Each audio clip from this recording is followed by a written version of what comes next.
মই বিজেপি RSSৰ মুখ্যমন্ত্ৰী হিমন্ত বিশ্ব শৰ্মাক সুধিব খুজিছোঁ। হিমন্ত বিশ্ব শৰ্মাই নিজকে সদায় কৈ থাকে মই খিলঞ্জীয়াৰ মুখ্যমন্ত্ৰী। কোনে কয়? অসমৰ মুখ্যমন্ত্ৰী হিমন্ত বিশ্ব শৰ্মাই কৈ থাকে নিজকে মই খিলঞ্জীয়াৰ মুখ্যমন্ত্ৰী। আজি খিলঞ্জীয়া মানুহক গুৱাহাটীৰ মাজমজিয়া চাৰাপভাটিত আকৌ কৈছোঁ, আজি খিলঞ্জীয়া মানুহক গুৱাহাটীৰ চাৰাপভাটিত খিলঞ্জীয়াৰ মুখ্যমন্ত্ৰী বুলি দাবী কৰা হিমন্ত বিশ্ব শৰ্মা চৰকাৰৰ দিনত অসমীয়া গৌবেগ ধ্বনি দিছে। আৰু গণতন্ত্ৰৰ চতুৰ্থ স্তম্ভ সাংবাদিকে সংবাদ পৰিৱেশন কৰিবলৈ যোৱাৰ অৱস্থাত অনা অসমীয়াই সাংবাদিকক গুলকৈ পিটন দি মূৰ ফাটাই দিছে। এতিয়া মই হিমন্তক সুধিব খুজিছোঁ, হিমন্ত বিশ্ব শৰ্মা, আপুনি খিলঞ্জীয়াৰ মুখ্যমন্ত্ৰী বুলি দাবী কৰে আৰু আপুনি মিয়া বুলি মুছলমান মানুহ দেখিলেই অভিযোগত বা অপৰাধত জড়িত মানুহক আপুনি গুলিয়াই। আজি আপোনালৈ আমাৰ প্ৰশ্ন, যিসকল দুৰ্বৃত্তই, যিসকল অপৰাধীয়ে গণতন্ত্ৰৰ চতুৰ্থ স্তম্ভ সাংবাদিকৰ ওপৰত যি আক্ৰমণ কৰিলে, অসমীয়া গৌবেগ ধ্বনি দিলে, সেইসকলৰ ওপৰত আপুনি এনকাউণ্টাৰ কৰিবনে? সেইসকল অনা অসমীয়াৰ ওপৰত আপুনি শাস্তি দিবনে? মই ক'ব খুজিছোঁ গুৱাহাটীবাসী ৰাইজক, মই ক'ব খুজিছোঁ বেলতলাবাসী ৰাইজক, মই ক'ব খুজিছোঁ চান্দমাৰীবাসী ৰাইজক, মই ক'ব খুজিছোঁ গুৱাহাটীত বসবাস কৰা থলুৱা অসমীয়াসকলক, আজি যদি চাৰাপভাটিত অনা অসমীয়াই অসমীয়া গৌবেগ ধ্বনি দিছে, অসমীয়াৰ ওপৰত অত্যাচাৰ কৰিছে, সাংবাদিকৰ ওপৰত মাৰপিট কৰিছে, কাইলৈ যদি উজান বজাৰৰ অসমীয়াজনৰ ওপৰত হাত দিয়ে কেনেকুৱা পৰিস্থিতি হ'ব, কি হ'ব? শুনক, সমগ্ৰ গুৱাহাটীত বসবাস কৰা অসমীয়াই একলগ হওক। আজি চাৰাপভাটিত হাত দিছে, অসমীয়া গৌবেগ দিছে, কাইলৈ উজান বজাৰতো অসমীয়া গৌবেগ দিব, কাইলৈ চান্দমাৰীত অসমীয়া গৌবেগ দিব, কাইলৈ গণেশগুৰিত অসমীয়া গৌবেগ দিব। আমি চাৰাপভাটিত যি অসমীয়া গৌবেগ ধ্বনি দিছে, আমাৰ যে উজান বজাৰ নিদিব এনেকুৱা নহয়। সমগ্ৰ গুৱাহাটীৰ অসমীয়াই একলগ হ'ব লাগিব আৰু অসমীয়াৰ বিৰুদ্ধে, অসমৰ হাৱা পানী মাটি বায়ু পানী খাই অসমীয়া গৌবেগ ধ্বনি দিয়া সকলক আমি সমগ্ৰ অসমৰ জনতাই, সমগ্ৰ গুৱাহাটীৰ মানুহে হিমন্ত বিশ্ব শৰ্মাৰ ওপৰত চোকা নজৰ দি আমি চাই আছো যে আপুনি খিলঞ্জীয়াৰ মুখ্যমন্ত্ৰী বুলি কোৱা আজি খিলঞ্জীয়া মানুহক যি অপমান কৰিছে, আমাৰ অসমীয়া মানুহক যি অপমান কৰিছে, সেই অপমানৰ উত্তৰ হিমন্ত বিশ্ব শৰ্মাই নিজকে আকৌ কৈ আছো বাৰম্বাৰ, খিলঞ্জীয়া বুলি কোৱা হিমন্ত বিশ্ব শৰ্মাই এই অনাম অসমীয়াসকলৰ ওপৰত কি শাস্তি লয়, সাংবাদিকৰ ওপৰত, গণতন্ত্ৰৰ চতুৰ্থ স্তম্ভৰ ওপৰত যি ধৰণে অনা অসমীয়াই আক্ৰমণ আৰম্ভ কৰিছে, ইয়াৰ বিৰুদ্ধে খিলঞ্জীয়াৰ মুখ্যমন্ত্ৰী হিমন্ত বিশ্ব শৰ্মাই কি ধৰণে তেওঁলোকৰ ওপৰত শাস্তি বিহে সেয়া আমি চাবলৈ ৰৈ আছো। ইনকলাব জিন্দাবাদ, জয় আই অসম। বাহ, জাতি মাটি আৰু ভেটিৰ চৰকাৰ আপোনালোকৰ দিনত অসমীয়া গৌবেগ অসমত, এইখন অসমতে অসমীয়া জাতিটোৱে শুনিবলৈ পালে। আৰু এইবাৰ অকল অসমীয়া গৌবেগেই নহয়, গুৱাহাটীত অসমীয়া মানুহক বিহাৰীয়ে গুৰলাগুৰকৈ পিটিলে। এই জিতেন্দ্ৰ হালৈ বোলা যিগৰাকী সমাজকৰ্মীয়ে বিভিন্ন সময়ত অসামাজিক কাম কাজ, মদৰ বেপাৰ, অবৈধ ভাঙৰ বেপাৰ, অবৈধ ড্ৰাগছৰ বেপাৰৰ বিৰুদ্ধে মাত মাতি অসমীয়া জাতিটোক, অসমীয়া ডেকা গাভৰুক, এই সমাজখনক বচাবৰ কাৰণে মাত মাতি আহিছিল। বিভিন্ন সময়ত অসামাজিক কাম কাজবিলাক আপোনালোকৰ প্ৰশাসনৰ দৃষ্টিগোচৰ কৰিছিল। সেইজন ব্যক্তিক কেনেকৈ বহিৰাগত বিহাৰীয়ে কেনেকৈ হাত তুলিবলৈ পালে, এয়া স্পষ্ট কথা। ইয়াৰ আঁৰত লুকাই আছে আপোনালোকে যে এই বিজয় গুপ্তা নামৰ যে এটা বিহাৰী গুণ্ডাক যে আপোনালোকে 126টা সমষ্টিৰ ভিতৰত এটা সমষ্টিত যাতে তেওঁ নিৰ্বাচিত হৈ পেলাই যাতে দিছপুৰলৈ যাব পাৰে, তাৰ পথ যে আপোনালোকে প্ৰশস্ত কৰিছে, তাৰ কাৰণে আজি অসমীয়াই অসমতে গুৰলাগুৰকৈ পিটন খাবলগীয়া হৈছে। আমি স্পষ্ট কথা কৈছো, 24 ঘণ্টাৰ ভিতৰত এই যিকেইজন বহিৰাগত বেপাৰীয়ে, যিকেইটা গুণ্ডাই, এই যে বিহাৰী গুণ্ডাই যে অসমত অসমীয়াক পিটিবলৈ যে তেওঁলোকে কুণ্ঠাবোধ কৰা নাই, ইহঁতক কৰায়ত্ব কৰি কঠোৰতম শাস্তি প্ৰদান কৰিব লাগিব। আৰু যদিহে নকৰে তেতিয়াহ'লে অসমীয়া জাতিটো বহি নাথাকে। স্পষ্ট কথা, আমি ইয়াৰ অসমৰ যদি আপোনাৰ গৃহ বিভাগে মুখ্যমন্ত্ৰীৰ নেতৃত্বত থকা পুলিচ বিভাগে যদি ইয়াৰ দায়িত্ব ল'ব নোৱাৰে তেতিয়াহ'লে অসমৰ হেজাৰ বিজাৰ মানুহ ওলাই আহিব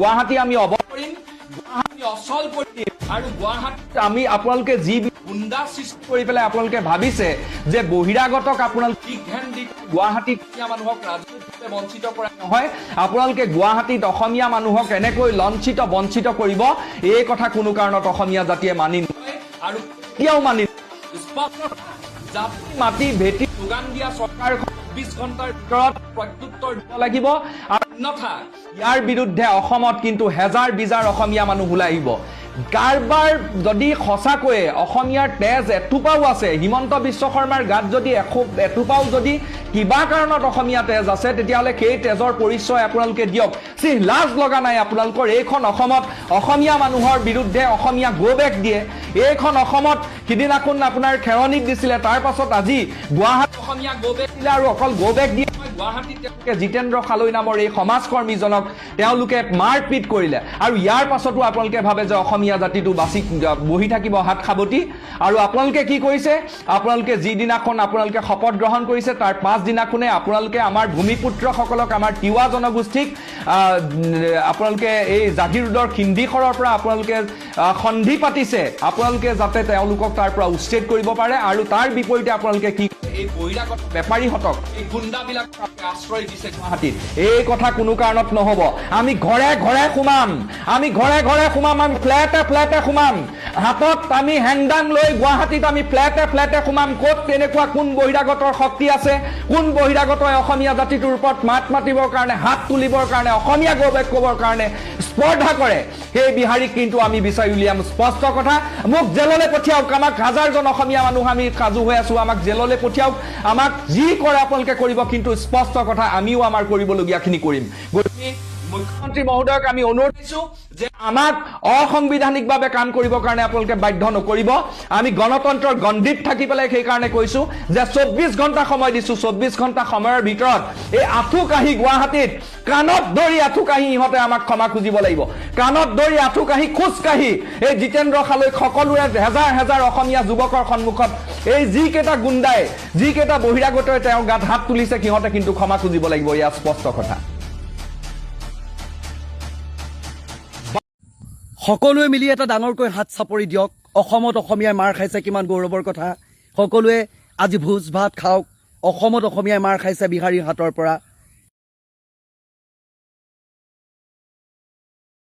যিসকলে বিহাৰী পদলেহনকাৰী অপদাৰ্থ খাৰু পিন্ধা নীলাজ পৰজীৱী যিসকলে আমি যেতিয়া বিহাৰীৰ হৈ বা এনেকুৱা ধৰণৰ এই সম্প্ৰদায়টোৰ হৈ যেতিয়া কওঁ আগ্ৰাসনমুখী কথাবোৰ কওঁ বৰ্তমান সময়ত পৰিৱেশ পৰিস্থিতি কেনেকুৱা হৈ আছে সেইখিনি কথা যেতিয়া কওঁ আমাক বাৰে বাৰে মিয়া গেদা এই বিশেষণ সৰ্বনাম ক্ৰিয়াপদব্য লগাই যিসকলে আমাক কথা কয় তেখেতলোকে এই ভিডিঅ'টো ভালদৰে চাওক এইজনৰ নাম ককাইদেউজনৰ নাম হৈছে জিতেন্দ্ৰ হালৈ যিজনে সমাজৰ যিবোৰ অপকৰ্ম সংঘটিত হৈ থাকে তাৰ ওপৰত অতন্দ্ৰতাৰে নিৰ্ভীকতাৰে সাংবাদিকে যিটো কাম কৰিব নোৱাৰে সেই কামবোৰ কৰিবলৈ চেষ্টা কৰে ড্ৰাগছৰ বিৰুদ্ধে অপকৰ্মবোৰৰ বিৰুদ্ধে তেখেতে মাত মতাৰ বাবে আজি অসমীয়াক ৰাজপথত পেলাই মাৰিছে বিহাৰী সম্প্ৰদায়ৰ কেইজনমান ব্যক্তিয়ে আৰক্ষীয়ে আনি ভৰাই থৈছে জিতেন্দ্ৰ হালৈ লগতে যিকেইটা অসমীয়া আছিলে সেই অসমীয়াক ভৰাইছে ভোজ ভাত খাওক আপোনালোকে ধন্যবাদ জনাওক অসম আৰক্ষীক ধন্যবাদ জনাওক আপোনালোকে সেইসকল বিহাৰীৰ পদলেহনকাৰীক যিসকলে বাৰে বাৰে আমি যেতিয়া অসমীয়াৰ স্বাৰ্থত কিবা এটা ক'বলৈ যাওঁ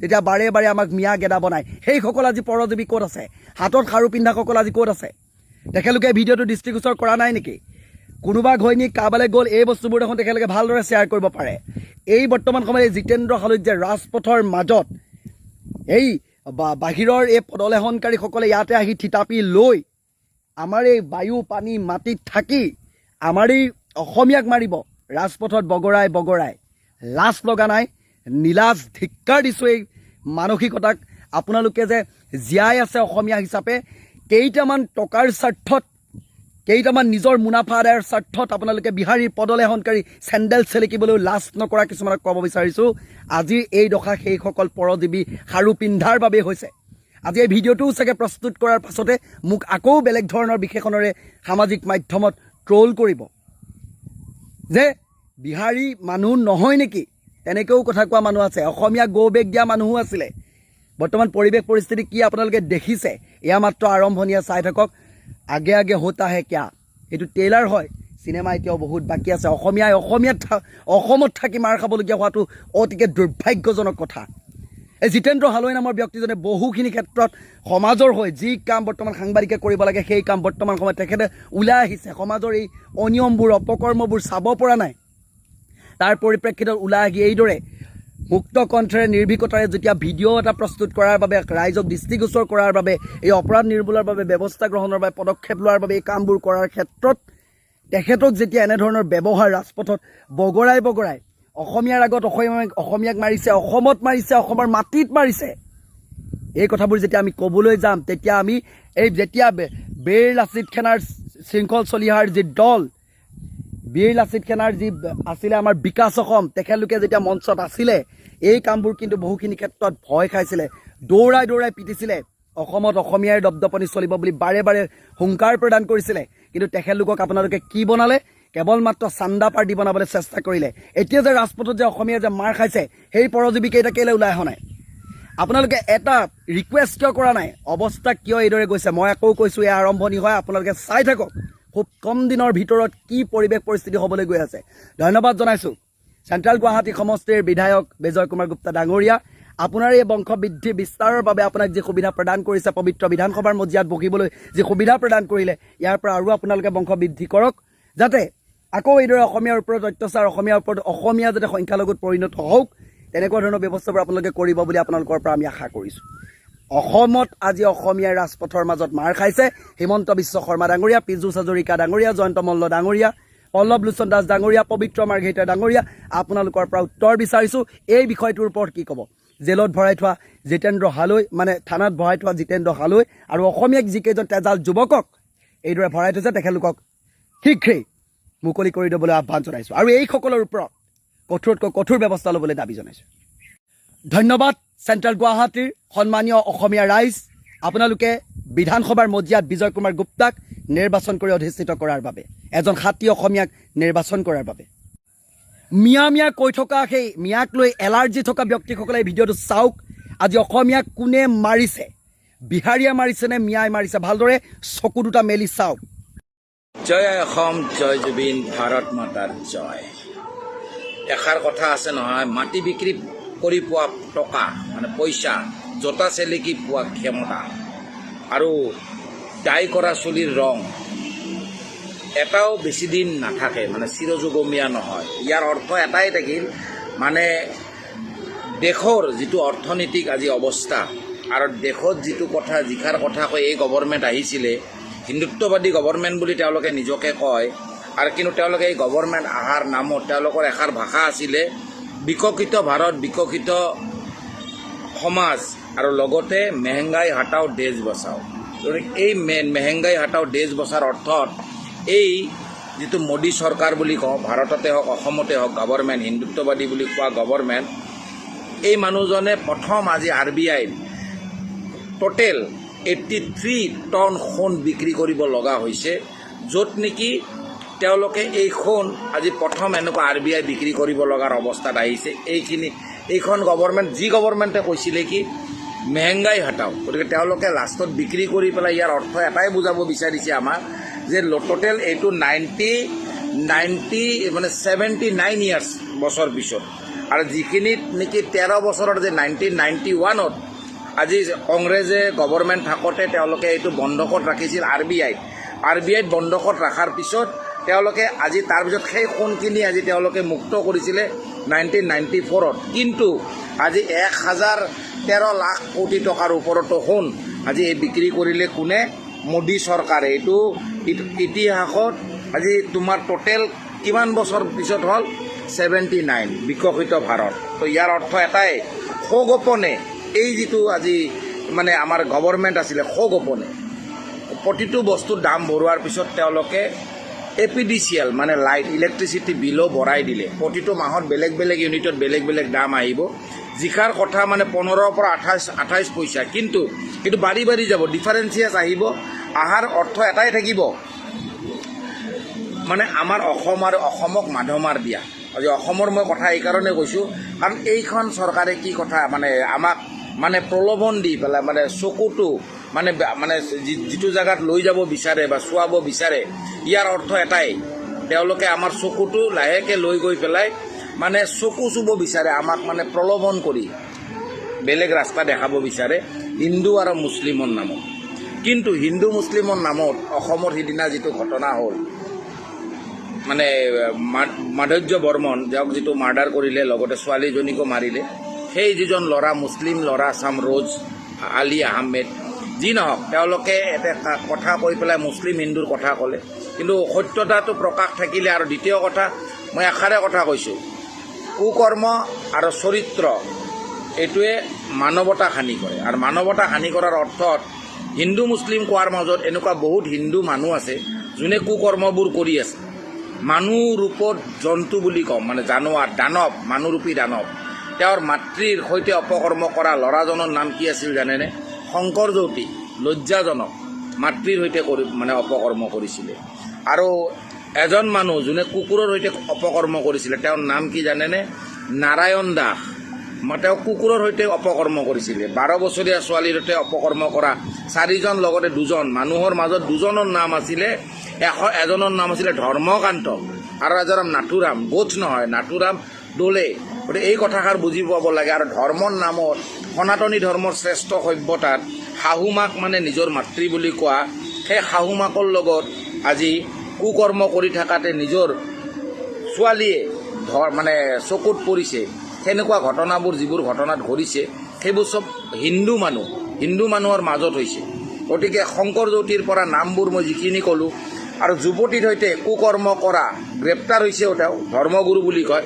20জনৰো ওপৰত যিজন ছোৱালীৰ লগত ৰেপ কৰিছে, গাখীৰত নিচাযুক্ত বস্তু মিলাই পেলাই ৰেপ কৰা মানুহজনৰ নাম মষ্ট প্ৰবেবলি অভিষেক ছামথিং। কিন্তু তেওঁ হিন্দু আছিলে, আৰু তেওঁ হ'ল তাৰমানে ধৰ্মগুৰু। আৰু কিছুমান মানুহ আছে যোনে মানে হিন্দুত্ববাদী লিডাৰ বুলি কয়, আৰু হিন্দু যুৱতীক, যোনে ছোৱালীক মানে আমি গৃহলক্ষ্মী বুলি কয়, হিন্দু যুৱতীক টকাৰ অফাৰ, 10 লাখ টকাৰ অফাৰ দি পেলাই 2জন মুছলিম যুৱকক মানে লাভ জিহাদৰ নামত ফচাব কোৱা মানুহজনো কিন্তু হিন্দুত্ববাদী লিডাৰৰে কোনো নেতা এজন, 10 লাখ টকা দি মানে ফচাব গৈছে মুছলিম মানুহক। তো এই কথাবোৰ জানিব লাগে। কিন্তু তাৰ মাজত যিটো মাধমাৰ আমি খাইছোঁ, যেনেকৈ গেছত খাইছোঁ, গেছ আজিকালি দাম বাঢ়া বাদেই দিলোঁ মই। গেছ কিনিবলৈকে নাই, নাপায়, বিচাৰি নাপায়। মানুহে সমাজত বস্তু বিচাৰি পোৱা নাই। আমাৰ অসমত আমি গেছ নাপাওঁ। কমাৰ্চিয়েল গেছত more than 50 rupees বঢ়াই দিলে, 5 কেজি গেছৰ 11 টকাৰ বেছি বঢ়াই দিলে। আৰু গভৰ্ণমেণ্টৰ নামত যিখিনি কুকৰ্ম কৰে, যিখিনি ডেভিল কেৰেক্টাৰ, মানে দানৱীয় চৰিত্ৰৰ মানৱ, যেনেকৈ নাম হ'ল বিশ্বজিৎ দৈমাৰী, বিশ্বখন জিত জয় কৰিব। তেওঁৰ এটা ভাষা আছিলে ভাষ্য, তেওঁ পাব্লিক লিডাৰ আৰু ৰিপ্ৰেজেণ্টিং পাব্লিক। কি কয়? মানুহৰ লোভ থাকিলেহে বোলে মানুহ উন্নতি কৰে। মানে জাত চাই ভাত, বিধান চাই ভাত, এষাৰ কথা থাকে। মানে মই বাৰে বাৰে কৈছোঁ না, তেজে কথা পাতে। আৰু তেজৰ অৰ্থত এটাই, কুকৰ্ম কৰা মানুহৰ কোনো জাত নাথাকে, কুভাষা কোৱা মানুহৰ জাত নাথাকে।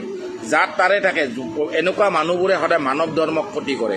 তেওঁলোকে সাধাৰণ 60,000 টকাৰ লেপটপ 2.5 লাখ টকাকৈ তেওঁলোকে কিনিছে। আৰু এই বিশ্বজিৎ দৈমাৰীয়ে 200টাৰো ওপৰত কিমান কোটি টকা খৰচা কৰি, কোটি খৰচা কৰি প্ৰতিজন MLA মিনিষ্টাৰক ৰূপৰ মূৰ্তি, ৰূপৰ বস্তু প্ৰেজেণ্টেশ্যন কৰিছে। এই টকাবোৰ আহিল ক'ৰ পৰা? আজি অস্থায়ী পেণ্ডেলৰ নামত অসমত 100 কোটি টকাৰ ওপৰত খৰচা কৰিছে। এই 100 কোটি কৰা খৰচাৰ আজি এই গভৰ্ণমেণ্টে কিয় আঁচনিৰ বস্তু দিব পৰা নাই? দালি, চেনি আৰু চাউল কিয় দিব পৰা নাই? বাকী বাদেই দিয়ক, চাউল দিব, সেইটো বেলেগ কথা, কিন্তু তেওঁলোকে এইবোৰ কিয় দিব পৰা নাই? আজি কিমান কোটি টকা, আজি এইকেইদিনত আৰু 750 কোটি টকা লোন ল'ব এই গভৰ্ণমেণ্টে।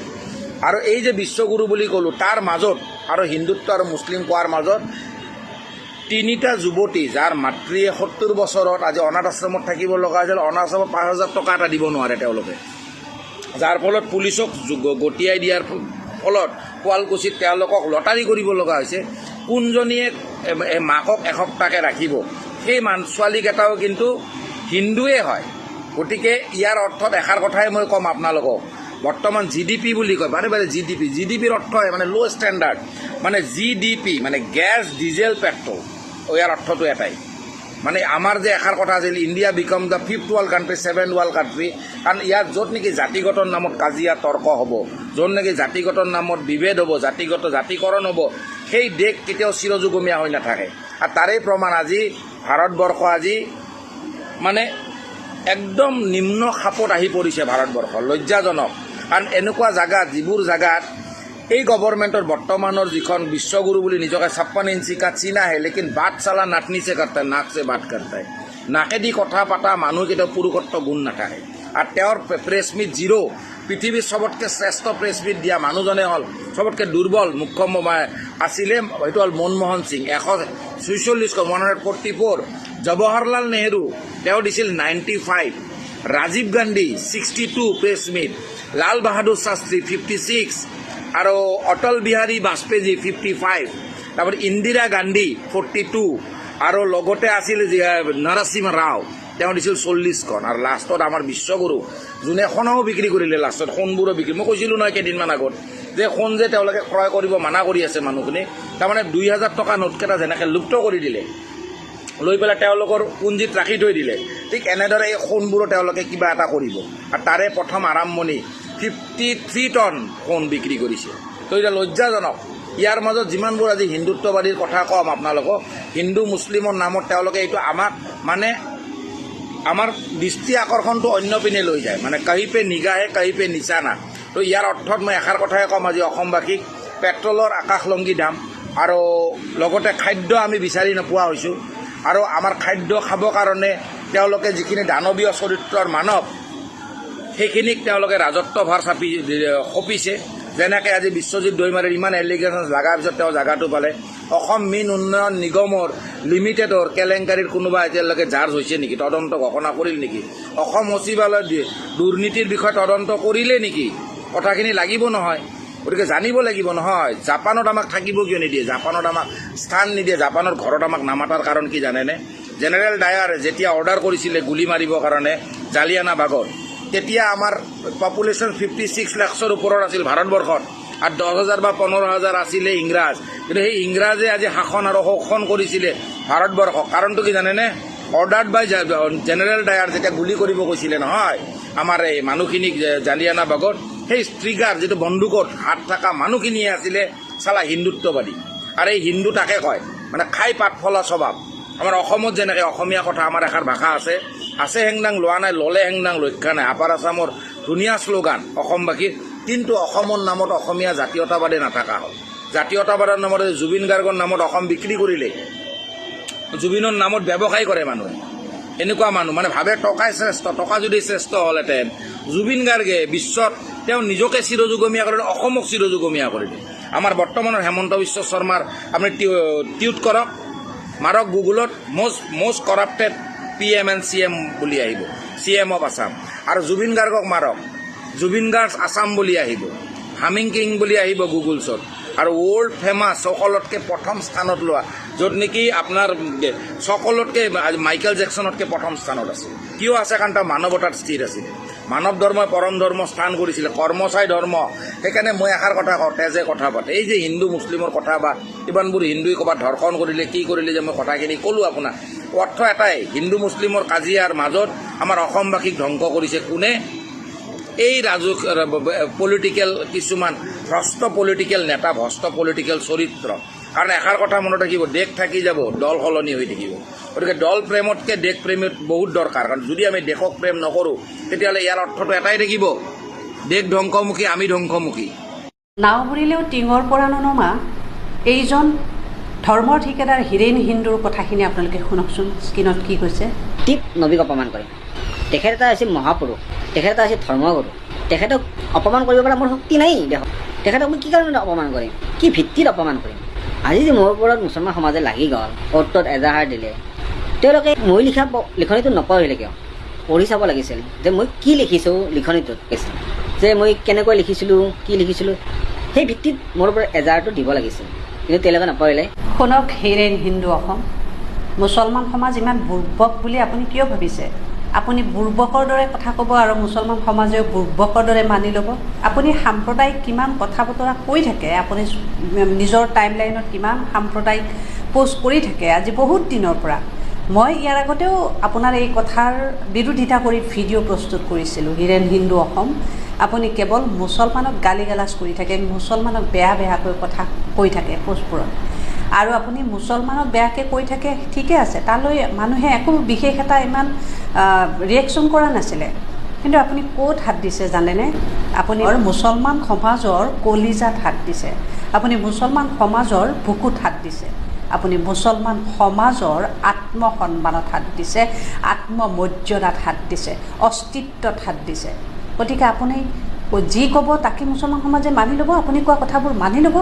মুছলমান সমাজে কি পঢ়িব নাজানে? পঢ়া শুনা মানুহ মুছলমান সমাজত নাই? বিবেক বুদ্ধি থকা মানুহ মুছলমান সমাজত নাই বুলি ভাবিছে নেকি আপুনি? আপুনি লিখিছে কি? আপুনি যি লিখিছে সেই পোষ্টটো সকলোৱে বুজি লৈ পঢ়ি লৈয়েতো বিৰোধিতা কৰিছে, এজাহাৰ দিছে। তেনে ভয় খাইছে নেকি এজাহাৰ দিয়াৰ কাৰণে?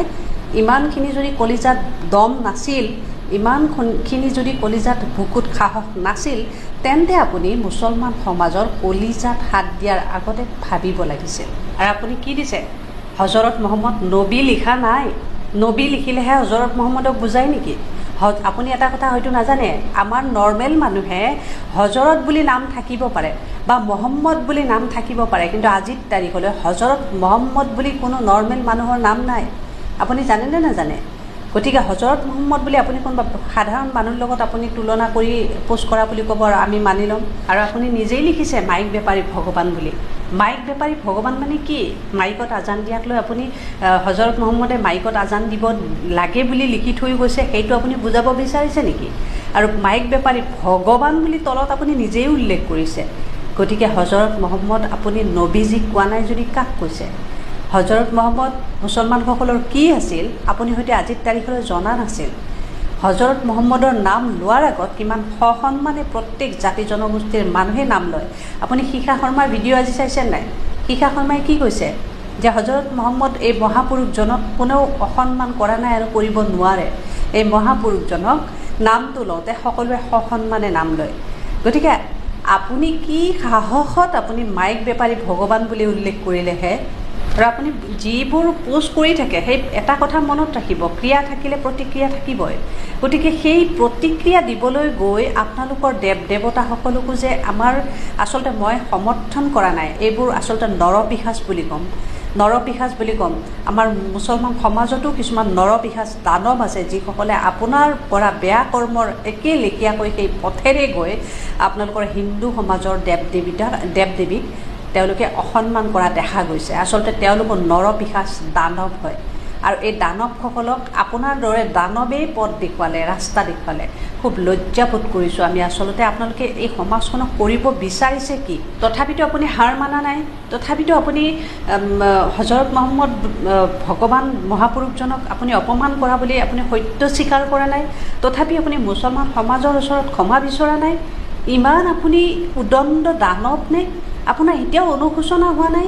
আপুনি নবীজীক অপমান কৰি, আপুনি হজৰত মহম্মদক মুছলমান সমাজৰ পৈগম্বৰ প্ৰৱৰ্তকক অপমান কৰি আপুনি আজিও অনুশোচনা কৰি আপুনি ক্ষমা বিচৰা নাই?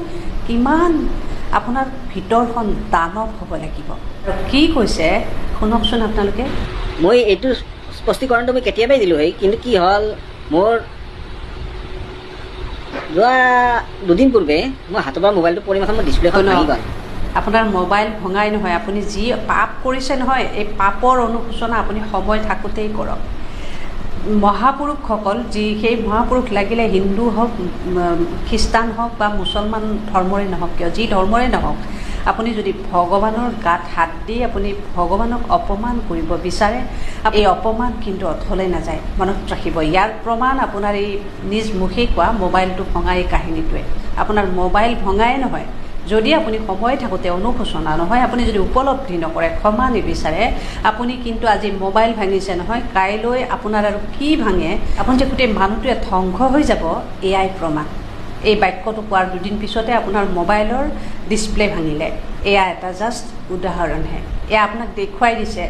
আৰু ইয়াৰ পিছৰ সময়ছোৱাত আপুনি কি প্ৰতিফল ভোগ কৰিব লাগিব, সেই সময়খিনি, বেয়া সময়খিনি নাহোঁতেই আপুনি অনুতাপ কৰক আৰু ক্ষমা বিচাৰক।